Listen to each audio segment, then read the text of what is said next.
Hello everyone, कैसे हैं आप सब। आशा करते हैं आप लोग बहुत अच्छे होंगे। मैं भी अच्छी हूँ। आज जो हम बात करने वाले हैं ये एस्टेट की शुरुआत को लेकर है, एस्टेट की तैयारी की शुरुआत को लेकर है कि एस्टेट की तैयारी आप लोग किस तरह से करें। मैंने इसके पिछले वीडियो में बताया था कि हमारे चैनल पे आपका हिस्ट्री, पॉलिटिकल साइंस और कुछ अध्याय ज्योग्राफी के भी हैं, उसको आप लोग देखिए। जितना डिटेल में मैंने डाला है उतना डिटेल में कहीं आपको नहीं मिलने वाला। अगर आपके पास बुक नहीं भी है तो भी आप उससे तैयारी कर सकते हैं। पूरा डिटेल में नोट्स बना हुआ है। बात रही पीडीएफ की, तो पीडीएफ वहाँ से हट चुका है और पीडीएफ बनाने में हमें समय लगेगा।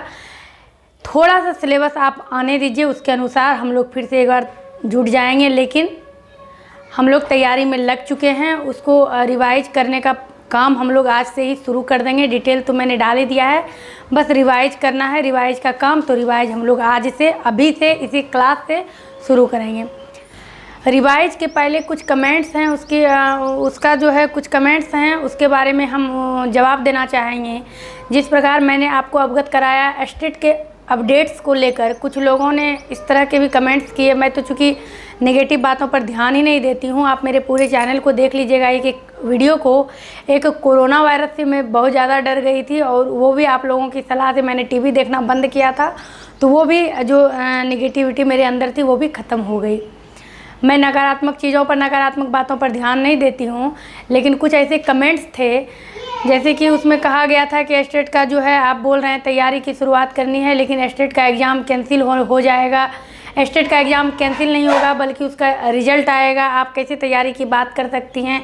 ये वो हर तरह की बातें थी। लेकिन जब ये BSEB से ये खबर आई थी तो सबसे पहले मैंने आपको कम्युनिटी पेज पर पोस्ट करके इससे अवगत कराया था। आप चाहें तो हर जगह ढूंढ लें, सबसे पहले ये खबर कहाँ मिली थी। यहाँ तक कि टीवी पर चलने के पहले या टीवी पर चलने के साथ साथ पीछे मैं नहीं हुई थी, आप लोगों को अवगत कराया था। कई लोगों ने इस प्रकार के भी कमेंट्स किए थे कि मैम आपके पास सबसे पहले खबर कहाँ से आती है। तो इसका उत्तर आप लोगों में से जो पुराने हैं उनको पता है, मैं इन सब बातों में जाना नहीं चाहती हूँ। दूसरी बात यह है कि जो हो गया वो हो गया। ये जो कैंसिल एग्ज़ाम हुआ है उसमें BSEB ने अपना कोई मंसूबा नहीं चलाया है। कुछ न कुछ अभ्यर्थी जो मेहनती थे, जिन्होंने मेहनत किया था, जिन्होंने लगन से तैयारी की थी, एग्ज़ाम दिया था और उनके सेंटर पर अधिक से अधिक धांधली हुई थी। कुछ सेंटरों का एग्ज़ाम भी कैंसिल हुआ। उसके बावजूद भी अगर स्टेट एग्ज़ाम रद्द किया गया तो कुछ ऐसे अभ्यर्थी थे जो आपसे भी एक्टिव थे और उन्होंने ये प्रयास लगाकर इसको कैंसिल करवाया। कई कैंडिडेट कहते हैं कि मैम हमारा एग्ज़ाम था, हम लोग को उम्मीद थी एग्ज़ाम जो कैंसिल हुआ तो नौकरी ख़त्म हो गई। नहीं, आप लोग धैर्य रखिए, जो होगा सही होगा और जो होता है वो सही के लिए होता है। हो सकता है इससे कुछ बेहतर होना है। सकारात्मक सोच को लेकर आगे बढ़िए। जो हो गया उसको भूलिए। आपने जो पढ़ा वो व्यर्थ नहीं जाने वाला है, उसको मजबूती से उस पर पकड़ बनाए रहिए। एग्ज़ाम कैंसिल हो गया है, अब आपको तैयारी करनी ही है। एक और इस प्रकार के कमेंट्स थे कि आपने तो पिछली बार भी तैयारी करवाया था ये कह के कि ये सिलेबस पे आधारित है। जब सिलेबस जारी ही नहीं हुआ था तो आपने सिलेबस के अनुसार तैयारी कहाँ से करवाया था। आप मेरे सारे वीडियो को देख लीजिए। जितना भी वीडियो मैंने एस्टेट को लेकर डाला है उसमें से एक भी ऐसा वीडियो नहीं है जिसको मैंने डिलीट किया है। कहीं पर भी मैंने ऐसा नहीं कहा था कि एस्टेट से सिलेबस आया है। पिछला जो एग्ज़ाम का तैयारी हुआ, जो एस्टेट का एग्ज़ाम 28 जनवरी को हुआ था, उसकी तैयारी किन्हीं ने चाहे ऑनलाइन चाहे ऑफलाइन करवाया हो, सभी ने 2011 में पूछे गए प्रश्न पत्रों के आधार पर ही तैयारी करवाया है। यानी कि एक पक्का नहीं था कि सिलेबस है, लेकिन अनुमान लगाकर लोगों ने, उनको भी मैंने उस कमेंट्स पर यही जवाब दिया था कि जब कुछ क्लियर ना हो तो लोग अनुमान लगाकर आगे बढ़ता है और उसी अनुमान से सभी ने तैयारी करी थी। और चूंकि उसके अनुसार नहीं पूछा गया था, यही कारण है कि आपका एग्ज़ाम रद्द हुआ था। और भी कई कारण थे, इसीलिए इस बार सिलेबस ज़रूर जारी होगा, ऐसा मानना है और उम्मीद है। सिलेबस जब भी जारी होगा तो ये भी उम्मीद है कि 2011 के ही अनुसार जारी होगा। 9th 10th के बुक से ही पूछा जाएगा। आपको बस 2 ही सब्जेक्ट पढ़ने पड़ेंगे, ऐसा अनुमान है। लेकिन अगर आपको ये कहा जाएगा आपको चारों सब्जेक्ट से पूछा जाएगा, आपको इकोनॉमिक्स, ज्योग्राफी सबसे देना है आंसर, तो आपके लिए सिलेबस जारी होगा। फिर आपको तैयारी करनी है। हिस्ट्री और पॉलिटिकल और ज्योग्राफी इस चैनल पे है ही। इकोनॉमिक्स की मैंने अभी कोई बात नहीं करी है। आप लोगों का काफ़ी कमेंट्स आता है इकोनॉमिक्स को लेकर। मैं प्रयासरत हूँ लेकिन मैं वादा अभी नहीं कर सकती हूँ।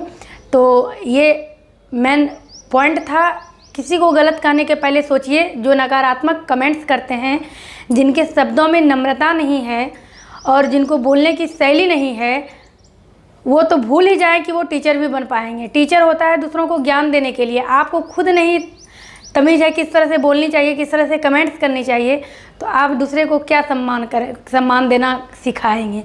तो आप तो ये सपना ही देखना भूल जाइए कि आप टीचर बनेंगे। बात रही वैसे कैंडिडेट जो कि धैर्यपूर्वक हर परिस्थिति का सामना करते हैं। धांधली हुई थी तब भी धैर्यपूर्वक एग्जाम दिया था, कैंसिल हो गया फिर भी तैयारी में लगा है। मैं देख रही हूँ इतना कमेंट्स आता है कि मैम तैयारी शुरू करिए। तो ये कैसे कैंडिडेट हैं? ये तो कभी नकारात्मक कमेंट्स करते नहीं हैं। तो नकारात्मक कमेंट्स करिएगा तो बहुत बड़े फ़ायदे से आप पीछे छूट जाइएगा। हज़ारों ऑनलाइन क्लास चलते हैं, लेकिन ज़रा आप मेरे सारे वीडियो को चेक करिएगा। और अगर फिर मैं आज कह रही हूँ 2011 के सिलेबस के अनुसार पूछा जाए और आप मेरे क्लास को अटेंड करके जाएंगे तो कोई आपको 120 प्लस 130 प्लस से रोक नहीं सकता है। अगर 9th 10th के बुक से पूछा जाए तो मैंने सारा डिटेल आपके सामने में रख दिया है। अब वारी है ऑब्जेक्टिव की, उसके तैयारी में भी मैं लगी हुई हूँ। अब जो आज का क्लास है उसमें हम देखेंगे हमने जो भी पढ़ा है। आपको याद होगा 9th 10th में आपने ये ईसा पूर्व पढ़ा था। ये सीटेड वालों के लिए भी उतना ही आवश्यक है जितना स्टेट वालों के लिए है। और किसी भी एग्जाम के दृष्टिकोण से ये ईस्वी वाला जो टॉपिक है महत्वपूर्ण है और ये इंसान को फंसाता है थोड़ा। इसको आज थोड़ा समझेंगे। दूसरा है आपका ये जो आपका ग्रंथ है ऋग्वेद, यजुर्वेद, सामवेद, अथर्ववेद, इससे भी प्रश्न पूछे जाते हैं। कितनी सूक्तियाँ, कितने श्लोक हैं, या जो आपका है प्रथम धार्मिक ग्रंथ कौन सा है, ये महत्वपूर्ण है। तो इस पर भी हम लोग एक एक करके आगे बढ़ते जाएंगे। बाकी आप लोगों को ये जो भी क्लास देखिएगा ये तो आपके लिए बिल्कुल महत्वपूर्ण है। इसमें आपको कोई नोट्स नहीं मिलना है, लेकिन अगर हो सके तो आप एक डायरी पेन लेकर ज़रूर नोट करिएगा जो हम बोर्ड पर लिखने वाले हैं। आपके लिए काफ़ी महत्वपूर्ण होगा ये चीज़। दूसरा, जो कांग्रेस का अधिवेशन हुआ था पिछले बार जब हम लोग तैयारी स्टेट का कर रहे थे, तो कांग्रेस के अधिवेशन से भी हर एग्ज़ाम में प्रश्न पूछे जाते हैं। और उसमें क्या हुआ था कि जब 9th और 10th दोनों के बुक को हम लोगों ने पढ़ा था, और ये कांग्रेस का अधिवेशन भी हिस्ट्री और पॉलिटिकल दोनों के लिए महत्वपूर्ण है, इतिहास वालों के लिए भी और राजनीति शास्त्र वालों के लिए भी। तो कांग्रेस का अधिवेशन क्या था, कुछ एक्सरसाइज में 3-4 अधिवेशन की चर्चा थी, कुछ एक्सरसाइज में फिर कुछ अधिवेशन की, इस तरह करके अलग अलग था। तो हम लोग अभी क्या करेंगे, पूरा अधिवेशन एक ही क्लास में कंप्लीट कर देंगे। टोटल 51 यानी 51 अधिवेशन हुआ था। ये अधिवेशन कब हुआ था, कहाँ हुआ था, ये अधिवेशन का जगह, इसकी अध्यक्षता किसने की थी, किनके उपस्थिति में ये अध्यक्षता हुई थी, या फिर पहले अधिवेशन के अध्यक्ष कौन थे, और अधिवेशन की विशेषता क्या थी, क्या उससे निष्कर्ष निकलता था अधिवेशन से। 1885 ईस्वी से कांग्रेस का अधिवेशन शुरू हुआ था और लास्ट अधिवेशन जो है 1937 ईस्वी में कंप्लीट हुआ था। उसके बाद कुछ महत्वपूर्ण था, पिछले बार भी आप लोग बहुत बोले थे, लेकिन आप देख रहे थे कि मैं हर दिन 1 क्लास 2 क्लास आपके लिए लाती थी, समय के अभाव में नहीं कर पाई थी। जैसे कि भारतीय प्रेस का विकास, यानी भारतीय प्रेस जो आपने 9th 10th के बुक में पढ़ा था, किस प्रेस का या फिर समाचार पत्र या पत्रिका पत्र के संस्थापक कौन थे, कौन सा पत्र या पत्रिका किसने लिखा था, उसका विशेष बिंदु क्या था, कौन सा वर्ष था और कौन सा स्थान था। ये जो भारत का टोटल समाचार पत्रिका पत्र है ये भी अति महत्वपूर्ण है। इसको भी हम लोग एक ही क्लास में कंप्लीट करेंगे। एक जगह मैंने ये प्रयास किया है कि एक जगह सारे चीज़ को अगर समेट कर हम लोग रख लेते हैं तो सिर्फ पेज उल्टा कर रिवीजन करना है। तो ये सब हम बोर्ड में बताएंगे। आप लोग एक डायरी पेन जरूर रखिए उसको नोट करने के लिए। बाकी और भी कई महत्वपूर्ण चीज़ों को आपने पढ़ा है, जिस तरह कि आपने चीनी लेखक के बारे में, अरब यात्री के बारे में, जो अरब के लेखक थे, जो यूनानी लेखक थे, जो रोमन लेखक थे, इस तरह के जो लेखक थे जो जहाँ से आए थे, किस ईस्वी में आए थे, उन्होंने भारत की कब यात्रा की थी, उन्होंने किस प्रांत के बारे में क्या लिखा था, ये सभी महत्वपूर्ण है। और ये सभी टॉपिक जो है इतिहास और राजनीति शास्त्र दोनों से मिलता जुलता है, तो दोनों इसको देख सकते हैं। और क्या महत्वपूर्ण आपने पढ़ा था, भारत की ऐतिहासिक लड़ाइयाँ, उसमें भी हम लोगों ने क्या देखा था, कुछ इस एक्सरसाइज में पढ़ते थे, कुछ इस एक्सरसाइज में पढ़ते थे, उसको भी हम लोग एक क्लास में देखेंगे। जिस तरह आपका तराइन का प्रथम युद्ध कब हुआ था, किसके बीच हुआ था, किसकी हार हुई थी, ये महत्वपूर्ण है। घाघरा का युद्ध हुआ, पानीपत का युद्ध हुआ, कन्नौज का युद्ध हुआ, तो ये महत्वपूर्ण है। ये सारे चीज़ को हमने इस बार सोचा है एक एक क्लास में कंप्लीट करेंगे। उसको आप लोग नोट डाउन करते जाइएगा और उसके साथ साथ पीछे के क्लास को भी देखिएगा। और आप लोगों में से कुछ ऐसे भी हैं जो पीछे के क्लास को कंटिन्यू देख रहे हैं और कमेंट्स भी करते हैं और काफ़ी अच्छा लगता है। इसीलिए आप लोगों के इस उत्साह से कि आप लोग जो हम मेहनत करके आपके लिए क्लास लाते हैं उसको आप लोग देखते हैं, इसीलिए हम इतना प्रयास में लगे रहते हैं। और इतनी गर्मी है कि अगर हवा भी नहीं चल रही है और अगर हम फ़ैन चला लेते हैं तो ये आवाज़ में थोड़ा परेशानी हो जाएगी, इसलिए गर्मी में खड़े होकर आपके लिए हम क्लास ले रहे हैं। तो उम्मीद है आप लोग पूरे क्लास को ज़रूर कवर करिएगा और आपके लिए फ़ायदेमंद होगा। आज जो हम लोग देखने वाले हैं वो है ईस्वी और ईसा पूर्व। इसको डिटेल में समझेंगे और इस तरह से समझेंगे कि वो आपको याद हो जाएगा। एक बार इसको समझ के ज़रूर देखिएगा। तो ये हमने लिखा ईसा पूर्व और ईस्वी। इसके पहले एक और भी बात कहना चाहेंगे, एनसीईआरटी का जिस प्रकार के हमने क्लास शुरू किया है, 8 के इतिहास में हम लोग पहुंच गए हैं और बस 4 अध्याय आपको और पढ़ना है और आपके 8 का हिस्ट्री कंप्लीट हो जाएगा। तो आप लोगों से मेरा रिक्वेस्ट है उसको ज़रूर देखिए, क्योंकि सारे इतिहास में एक ही कंटेंट रहता है, वो आपके लिए महत्वपूर्ण है, उसको स्किप ना करें। मैंने सोचा था लगातार उसको ख़त्म कर देंगे, लेकिन आज चूँकि इसको रिवाइज कर रहे हैं तो इसको देख लेते हैं, लेकिन एनसीईआरटी को भी देखिए।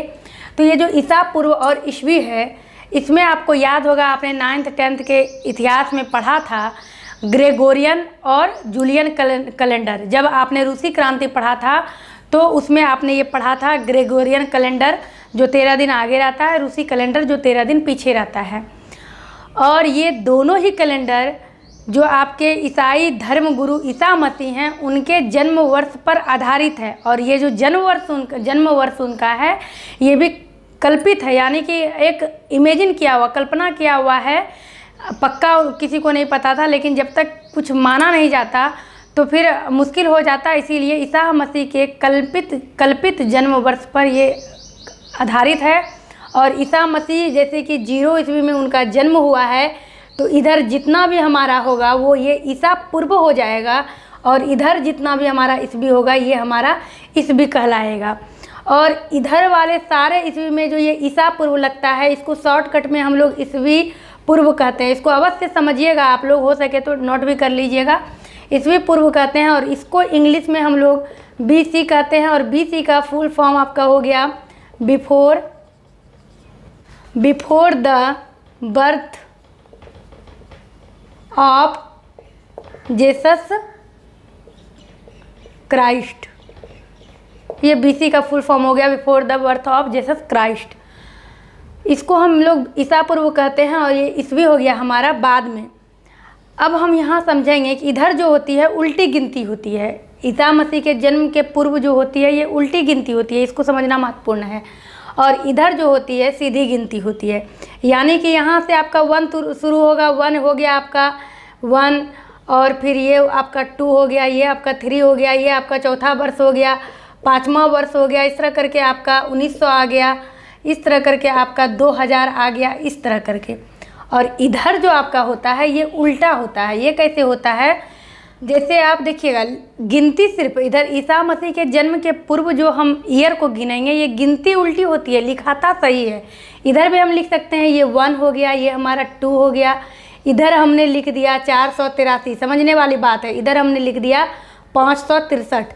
अब समझने वाली बात क्या है कि 1 2 3 4 कर करके ऐसे ही आएगा। जैसे इसको सिर्फ इमेजिन करिए, ये 4 है, ये 5 है, 4 के बाद हमारा 5 आया। ये तो लिखाया है सही, लेकिन ये जो गिनती होगी ये उल्टी गिनती होगी। जिस प्रकार आप लोग जानते हैं महात्मा बुद्ध का जन्म जो है ये 1563 ईसा पूर्व में हुआ है। ईसा पूर्व, तो महात्मा बुद्ध का जन्म यहाँ हुआ है 1563 ईसा पूर्व। तो अब आपको यहाँ समझना है कि जिस प्रकार हम कहेंगे कि 1900 में अभी का आप इमेजिन करिए, 1900 में किसी का जन्म हुआ और उनकी जब मृत्यु होगी तो 1900 के बाद होगी, या तो 1945, 1950, 1980 इस तरह से होगी। लेकिन यहाँ समझिएगा आप, महात्मा बुद्ध का जन्म जो है 1563 ईस्वी में हुआ था, लेकिन इनकी मृत्यु 483 ईस्वी पूर्व में हुई थी। इनकी मृत्यु, ये इनका जन्म था और ये इनका मृत्यु था। तो अब आप देखिए कि ये पहले आप इसमें एज देखिए। हम 563 में क्या करेंगे, 483 को माइनस करते हैं, ये हमारा आ गया 80 साल। 80 साल की उम्र में उनकी मृत्यु हुई, इसमें हम इसको माइनस किए 80 साल हुआ। लेकिन आप देखिए गिनती इसमें किस तरह से उल्टा हो रहा है। जन्म इनका यहाँ हुआ और मृत्यु इनकी यहाँ हुई। तो इसका मतलब क्या हुआ, इसका मतलब ये हुआ ईसा मसीह का जब जन्म हुआ था उसके 563 वर्ष पूर्व ही महात्मा बुद्ध का जन्म हुआ था। और इधर से ये बढ़ते गए, इधर से इनका जन्म 64 हुआ, 65, इस तरह से 62, 61, 60, 59, इस तरह करते करते इस तरह से, क्योंकि मेन जो है हमारा यहाँ ईसा मसीह का जन्म है, 0 वर्ष में ईसा मसीह का जन्म हुआ था। और इनको चूँकि हमने मेन पॉइंट माना है, तो हम जब भी काउंट करेंगे इस गिनती को, इनके नज़दीक लाने का प्रयास करेंगे। अगर हम इधर से जाते जाएंगे तो हमारा इन्फिनिट हो जाएगा। इस प्रकार आपने मैथ में पढ़ा होगा, अनंत, इन्फिनिटी हो जाएगा। तो उधर हम नहीं जा सकते, इसीलिए इधर लाया गया है एक सीमा तक, ताकि जब मेन बिंदु इसको माना गया तो यहाँ से हम काउंट करने में चूँकि हमको आसानी हो, तो आप समझ सकते हैं अगर इधर दिया जाता मृत्यु के बारे में, महात्मा गांधी की मृत्यु के बारे में, तो कितना साल पहले चला जाता। यहाँ तो एक निश्चित है कि 483 वर्ष पूर्व इनकी मृत्यु हुई थी, 563 वर्ष पूर्व इनका जन्म हुआ था। तो ये आपको ध्यान रखना है।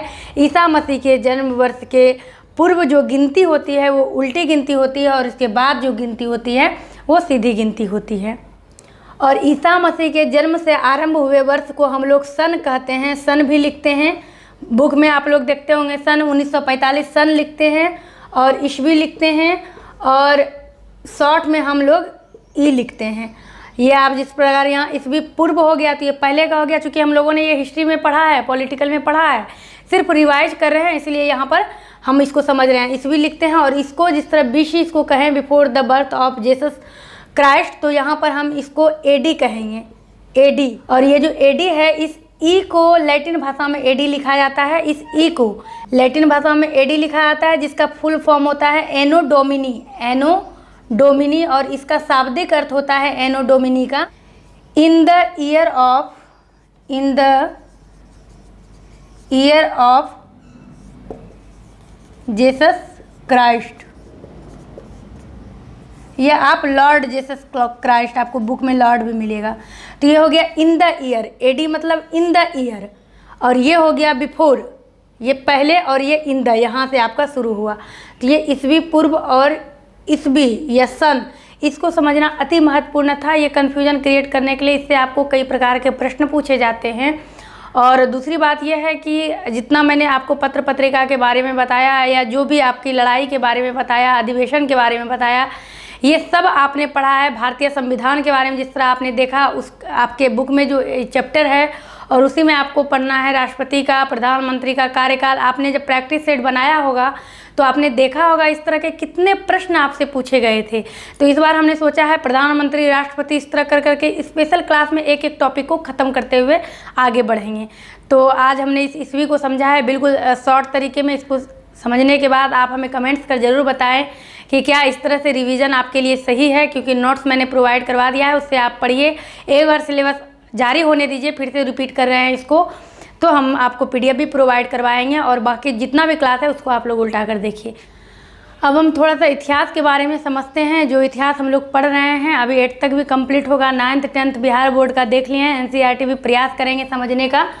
ये जो हम इतिहास समझेंगे, थोड़ा सा हम इस पर नज़र डालेंगे। ये जो हमारा इतिहास है, ये 3 श्रेणियों में बटा हुआ है, जिस प्रकार के आप लोग जानते हैं। एक है आपका प्राचीन भारत का इतिहास,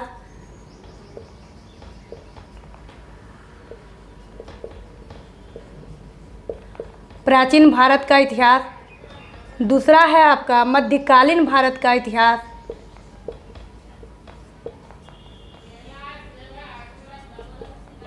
मध्यकालीन भारत का इतिहास। और तीसरा है आपका आधुनिक इतिहास।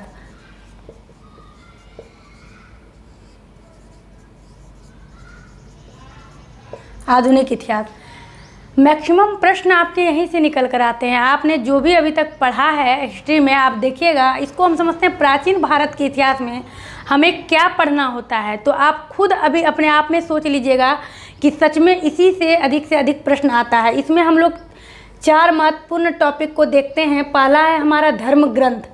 ग्रंथ के अंतर्गत ही आपको जो अभी मैंने कहा था, ऋग्वेद, सामवेद, यजुर्वेद, अथर्ववेद, इस धर्म ग्रंथ के अंतर्गत ही आता है। दूसरा हम लोग देखेंगे ऐतिहासिक ग्रंथ, अति महत्वपूर्ण है, इसको बिल्कुल समझना आपके लिए ज़रूरी है। जब ये आप समझ लीजिएगा तब फिर आपको कुछ भी मुश्किल नहीं लगना है। और अभी ये जो मध्यकालीन इतिहास है और आधुनिक इतिहास है, इस चैप्टर को यहाँ पे क्लोज कर देते हैं। इस प्राचीन भारत के इतिहास को समझते हैं। इसमें आपको क्या पढ़ना है? पहला आपका धर्म ग्रंथ, जिसके अंदर हम लोग ऋग्वेद, यजुर्वेद, सामवेद और अथर्ववेद पढ़ेंगे। ये जो हमारा ऐतिहासिक ग्रंथ आता है, ये भी ग्रंथ है, ये किस प्रकार का है? तो इसके अंतर्गत हमारा पुराण आता है। यहाँ पर तो हमने ग्रंथ देखा, जो 4 ग्रंथों को देखा, लेकिन जब ये ऐतिहासिक ग्रंथ आता है तो इसके अंतर्गत हमें पुराण पढ़ना है। और इस पुराणों की जो संख्या है वो 18 है। उदाहरण के तौर पर आप मत्स्य पुराण, विष्णु पुराण या फिर भागवत गीता में जो श्लोक दिए हुए हैं, ये सभी ऐतिहासिक ग्रंथ के अंतर्गत आता है। तो इसको आपको समझना है इस प्राचीन भारत के इतिहास में, और इसमें आपको खुद समझ में आ जाएगा कि आपने 9th 10th में क्या क्या पढ़ा था और आपके लिए क्या क्या महत्वपूर्ण था। और तीसरे नंबर पर इसमें हम देखेंगे विदेशियों का विवरण। ये जो विदेशियों का विवरण अभी तक आपने पढ़ा है, विदेशियों का विवरण, ये जो आपने पढ़ा है कि यूनान या रोमन लेखक के बारे में आपने देखा, जैसे चीनी यात्री ह्वेन-सांग के बारे में उनको कहीं कहीं ह्वेन-सांग भी कहा गया है। चीनी यात्री थे या जो भी लेखक थे जो भारत आए थे, भारत के दृश्यों का जिन्होंने वर्णन किया था, ये सभी विदेशियों के विवरण के अंतर्गत आता है। अल-बरूनी, इब्न तूता, ये सभी अरबी लेखक हैं। तो चीनी यात्री कौन हुए, अरबी लेखक कौन हुए, या चीनी लेखक कौन हुए, या फिर रोमन यूनानी लेखक कौन हुए, इसका एक अलग क्लास ले लेंगे। सारे लेखक का एक लिस्ट आपके सामने में आ जाएगा, आपको बस नोट डाउन कर लेना है। तो ये सभी विदेशियों का विवरण के अंतर्गत हमें समझना है। और चौथे नंबर पर जो हमें देखना है, ये है हमारा पुरातत्व का साक्ष्य। पुरातत्व का साक्ष्य ये कितना महत्वपूर्ण है, इसको समझिएगा आप। इसका मतलब क्या हुआ पुरातत्व का साक्ष्य? तो आपने पुरातत्वविदों, इतिहासकारों, इन सब चीज़ों को आपने पढ़ा है। पुरातत्वविद जो चीज़ों को लेकर उसके अतीत पर में जाते थे, उस चीज़ों के बारे में अध्ययन करते थे, जिसे हम लोग पुरातत्वविद कहते थे। और पुरातत्वविद चीज़ों का सहारा लेते थे। ये कब का बना हुआ होगा, कहाँ का बना हुआ होगा, यहाँ मिला, ये कितने ईस्वी पूर्व है, कितने ईस्वी पूर्व का, ये सब चीज़ें। तो ये सभी पुरातत्वविदों को जो साक्ष्य मिला था, उससे, विदेशियों के विवरण से, ऐतिहासिक ग्रंथ से और धर्म ग्रंथ से, इस चारों चीज़ को मिलाकर हमारा प्राचीन भारत का इतिहास तैयार हुआ है। ये प्राचीन भारत का इतिहास से ही हमें महत्वपूर्ण प्रश्नों का सामना करना पड़ता है, और अधिक से अधिक प्रश्न हमें प्राचीन भारत के इतिहास से ही मिलता है। उसके बाद मध्यकालीन और आधुनिक इतिहास, तो हम लोग जो आसपास की घटना को देखते हैं, हम लोगों से थोड़ा पीछे की घटना देखते हैं, तो वो हमारा इसके अंतर्गत आ जाता है, जो कि हम लोग आसानी से उदाहरण के साथ समझ सकते हैं। लेकिन ये प्राचीन भारत का इतिहास जो है, ये अभिलेखों और पुरातत्वविदों, इतिहासकारों, जो सभी लोगों ने स्रोतों, अभिलेखों का सहारा लेकर इतिहास लिखा है, उसके अंतर्गत हमारा ये प्राचीन भारत का इतिहास आता है। तो हमने ये समझ लिया प्राचीन भारत का इतिहास क्या है, मध्यकालीन भारत क्या है और आधुनिक इतिहास क्या है। अब यहाँ हम पहले देखेंगे ये हमारा धर्म ग्रंथ। धर्म ग्रंथ से हमारा शुरू होता है धर्म ग्रंथ, फिर आपका ऐतिहासिक ग्रंथ, विदेशियों का विवरण और पुरातत्व का साक्ष्य। इसको हम लोग एक एक करके समझेंगे आगे कि क्या है धर्म ग्रंथ, ऐतिहासिक ग्रंथ, विदेशियों का विवरण और पुरातत्व का साक्ष्य। तो यहाँ पर हमने ये धर्म ग्रंथ के बारे में लिखा है। प्राचीन भारतीय इतिहास में जो हमें 4 चीज़ पढ़ना है, उसमें हमारा पहला धर्म ग्रंथ है। उस धर्म ग्रंथ को हमने लिखा है जिस तरह कि आप समझ रहे हैं। तो ये धर्म ग्रंथ में आपका आता है भारत का सबसे प्राचीन ग्रंथ वेद है, सबसे प्राचीन ग्रंथ। लेकिन जब इससे प्रश्न पूछा जाता है भारत का सबसे प्राचीन वेद कौन सा है, तब आपका आएगा ऋग्वेद। लेकिन यहाँ है सबसे प्राचीन ग्रंथ, तो ये वेद है और वेदों की संख्या 4 है। आप लोग हो सके तो इसको नोट डाउन कर लीजिए, और जिनको पता है उनको पता है। तो ये वेदों की संख्या 4 है। आपका ऋग्वेद हो गया, यजुर्वेद हो गया, सामवेद हो गया, अथर्ववेद हो गया। जिस तरह भी आपने समझा प्राचीन भारत के इतिहास से अधिक प्रश्न पूछा जाता है, उसी प्रकार इस ऋग्वेद से भी अधिक से अधिक प्रश्न पूछा जाता है। अगर आप लोगों ने प्रैक्टिस सेट को देखा होगा, स्टेट की तैयारी में जो हमने करवाया था, उसमें इतना प्रश्न ऋग्वेद से आपने सॉल्व किया है, सारे महत्वपूर्ण चीज़ों को। ऋग्वेद में आप देखेंगे ये ऋचाओं के क्रमबद्ध ज्ञान के संग्रह को ऋग्वेद कहते हैं। अति महत्वपूर्ण लाइन, अगर आपसे पूछा जाए ऋचाओं के क्रमबद्ध ज्ञान के संग्रह को क्या कहते हैं, निम्नलिखित में से चारों वेद दे दिया जाएगा। अगर आप पढ़ के जाएंगे जो ऋचाएँ होती है, और ऋचाओं की संख्या 10,462 है। जो ऋचाएँ हैं उसी के संग्रह को हम लोग ऋग्वेद कहते हैं। ये अगर हम लोग पढ़ के जाएंगे तो हम लोग तुरंत यहाँ पर टिक करके आएंगे, ऋचाओं के क्रमबद्ध ज्ञान के संग्रह को ऋग्वेद कहते हैं। ऋग्वेद की रचना विश्वामित्र ने की थी और ऋग्वेद को जो उच्चारण करते हैं उनको हम लोग होत्री कहते हैं। होत्री, ये दोनों महत्वपूर्ण प्रश्न है, लेकिन ये पूछा नहीं गया है कभी भी कि ऋग्वेद की जो है ऋग्वेद की उच्चारण करने वालों को क्या कहते हैं, लेकिन विश्वामित्र ने ऋग्वेद की रचना की, ये महत्वपूर्ण है। और दूसरा क्या है कि इस ऋग्वेद में 10 मंडल हैं, इससे कई प्रश्न पूछे गए हैं।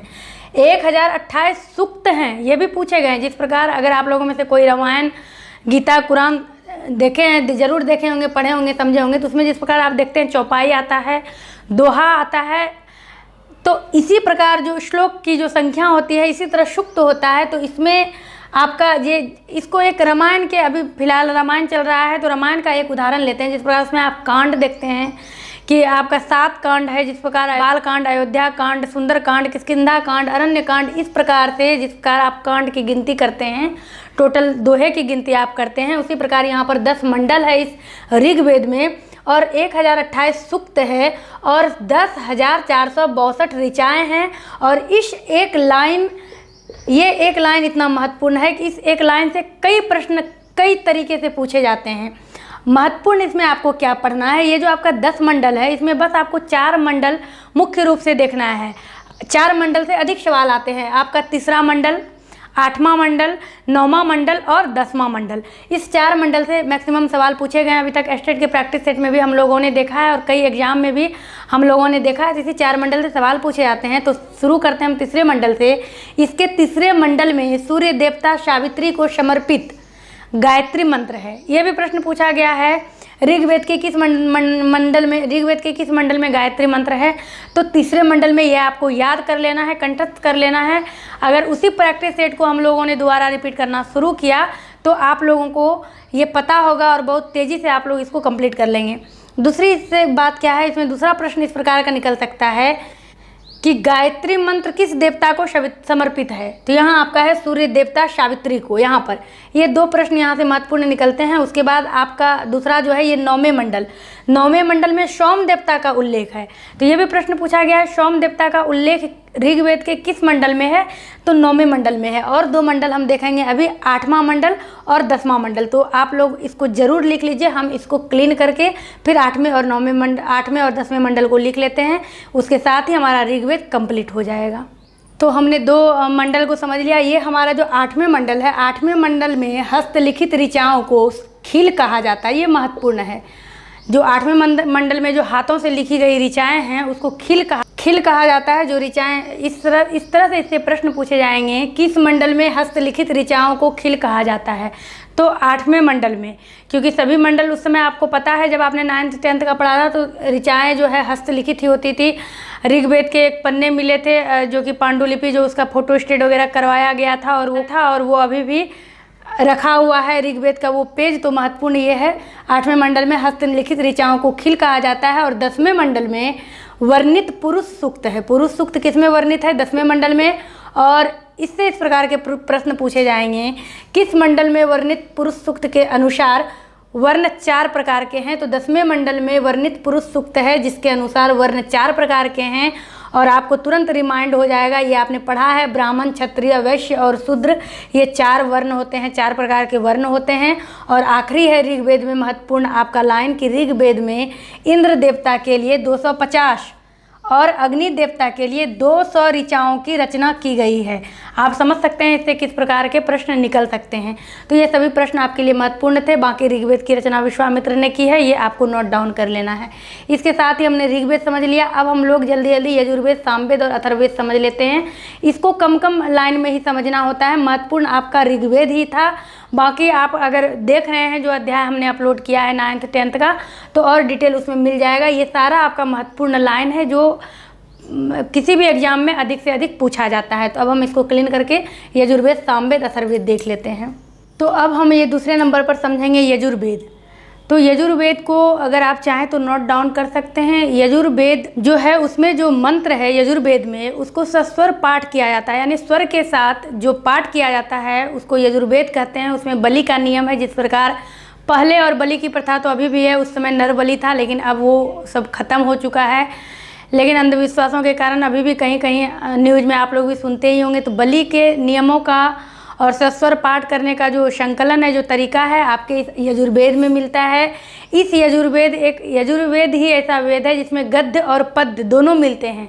आप गद्यांश और पद्यांश समझते हैं, तो ये यजुर्वेद ही एक ऐसा वेद है। इस तरह से प्रश्न निकल सकते हैं कि गद्य और पद्य किस वेद में, गद्य और पद्य दोनों किस वेद में पाए जाते हैं, तो ये आपके यजुर्वेद हो गए। और यज्ञ के विधि विधान का नियम भी आपके यजुर्वेद में दिया गया है। यजुर्वेद में बस ये 3-4 लाइन महत्वपूर्ण है, जिसको कि आप नोट डाउन कर लीजिए। और जिस प्रकार ऋग्वेद के पाठकर्ता को होत्री कहते थे, इसके पाठकर्ता को अधर्व्यू कहते हैं। यजुर्वेद के पाठ्यकर्ता को हम लोग अधर्व्यू कहते हैं, अधर्व्यू। और ऋग्वेद के पाठकर्ता को हम लोगों ने होत्री कहा था। ये महत्वपूर्ण 2 है, इसको लिख लेना है। यजुर्वेद में इतना ही जानना है हमें। उसके बाद यजुर्वेद से तो कम प्रश्न आपने प्रैक्टिस सेट में देखा है, कम पूछे जाते हैं, लेकिन फिर जो आपका सामवेद है ये महत्वपूर्ण है। इससे आपके प्रश्न पूछे जाते हैं सामवेद में, और आपने अपने बुक में भी पढ़ा है। साम का शाब्दिक अर्थ ही हुआ गान। साम का शाब्दिक अर्थ गान हुआ, तो सामवेद में जो भी ऋचाएँ हैं उसको गाया जाता है, सामवेद की ऋचाओं को। और यज्ञ वगैरह के अवसरों पर सामवेद की ऋचाओं को गाया जाता है, और इसको उच्चारण करने वाले, इसके गाने वाले को उद्दात्री कहते हैं, उद्रात्री। ये तो अभी इस तरह के प्रश्न नहीं पूछे गए हैं, लेकिन आप चाहें तो लिख सकते हैं। तो सामवेद के गान करने वाले को उद्दात्री कहते हैं। सामवेद को भारतीय संगीत का भी जनक कहा जाता है। जो हमारा अभी भारतीय संगीत है उसका जनक भी सामवेद को कहा जाता है, क्योंकि इसकी ऋचाओं को गाकर ही प्रकट किया जा सकता है। और सामवेद में किसी विशिष्ट ऐतिहासिक घटना का कोई जिक्र नहीं है, तो यहीं पर सामवेद और यजुर्वेद आपका खत्म हो जाता है। अब हम लोग आते हैं अथर्ववेद। तो जिस प्रकार ऋग्वेद हमारा पहला ग्रंथ है, उसी प्रकार अथर्ववेद हमारा आखिरी ग्रंथ है। कुछ ऋचाएँ अथर्ववेद में इस प्रकार के हैं जो कि आपके ऋग्वेद से भी पहले की ऋचाएँ हैं, लेकिन वो लाइन महत्वपूर्ण नहीं है। महत्वपूर्ण इसमें यह है कि अथर्ववेद में आपका कुल 731 मंत्र है और लगभग 600 पद्य हैं। और इस अथर्ववेद में कन्याओं के जन्म की निंदा की गई है। तो ये महत्वपूर्ण प्रश्न है कि किस वेद में कन्याओं के जन्म की निंदा की गई है, या निंदा कौन सा वेद कन्याओं के जन्म की निंदा करता है। तो ये है आपका अथर्ववेद। और इसमें सामान्य मनुष्य के विचारों, अंधविश्वासों का इस अथर्ववेद में अधिक वर्णन है। और जिस तरह के हम लोग ये धार्मिक ग्रंथ और ऐतिहासिक ग्रंथ, 2 चीज़ ऊपर में हमने देखा था, तो ये धार्मिक ग्रंथ और ऐतिहासिक ग्रंथ दोनों की जो जानकारियां हैं कुछ मिलती जुलती है। जिस प्रकार की आपने ऐतिहासिक ग्रंथ में अभी मैंने आपको बताया था, मत्स्य पुराण, विष्णु पुराण, वायु पुराण, स्कंद पुराण, ये सभी ऐतिहासिक ग्रंथ में आते हैं। लेकिन ये जो आप देख रहे हैं अथर्ववेद, इसके अंतर्गत दिया हुआ है कि आपका मौर्य वंश के अंतर्गत, मौर्य वंश जब था तो उस समय कौन सा ग्रंथ प्रचलित था। तो मौर्य वंश के समय आपका विष्णु पुराण प्रचलित था। फिर आपने सातवाहन पढ़ा था, गौतमी बलश्री के जो पुत्र थे, आपने इतिहास में NCERT के इतिहास में देखा है। उस समय कौन सा आपका पुराण प्रचलित था, तो उस समय मत्स्य पुराण आपका प्रचलित था। और जब गुप्त वंश आया तो उस समय कौन सा पुराण प्रचलित था, तो उसमें वायु पुराण प्रचलित था। ये सभी महत्वपूर्ण है, इसको जानना आवश्यक है। आप अगर इसको लिख रहे हैं, नोट डाउन कर रहे हैं, तो आपके लिए काफ़ी महत्वपूर्ण। ये एक बार मैंने जैसे यहाँ पे शॉर्ट में लिखा है, आप यहाँ पर लिख सकते हैं अथर्ववेद में कुल 731 मंत्र है। फिर आप लिख सकते हैं अथर्ववेद में लगभग 600 पद्य है। अथर्ववेद कन्याओं के जन्म की निंदा करता है। अथर्ववेद में सामान्य मनुष्य के विचारों और अंधविश्वासों का वर्णन है। इस प्रकार से किस किस वंश में कौन सा पुराण, जिस प्रकार अभी मैंने बताया, तो उसको अगर आप सीरियल वाइज लिखते हैं तो आपके पास एक महत्वपूर्ण और एक बेहतरीन नोट्स तैयार हो जाता है। फिर आपके सामने में कोई भी प्रैक्टिस सेट आएगा तो आप उसको तुरंत बना लेंगे। तो ये जो आपका रिवीजन क्लास था, जो आपने 9th 10th में पढ़ा था, उससे भी कहीं ऊपर लेवल का उठकर ये प्रैक्टिस आपका ये जो रिवाइज हुआ, ये उससे भी कहीं ज़्यादा महत्वपूर्ण रिवाइज था। तो हमने आज बहुत कुछ रिवाइज किया है। आशा करते हैं आपके लिए ये क्लास हेल्पफुल रहा होगा, अति महत्वपूर्ण हुआ होगा। तो वीडियो को लाइक करिएगा और कमेंट्स कर हमें ज़रूर बताइएगा कि ये रिवीजन क्लास आपको कैसा लगा। मिलते हैं आपसे अपने अगले क्लास में और एक नए टॉपिक को लेकर। बने रहिए आप इस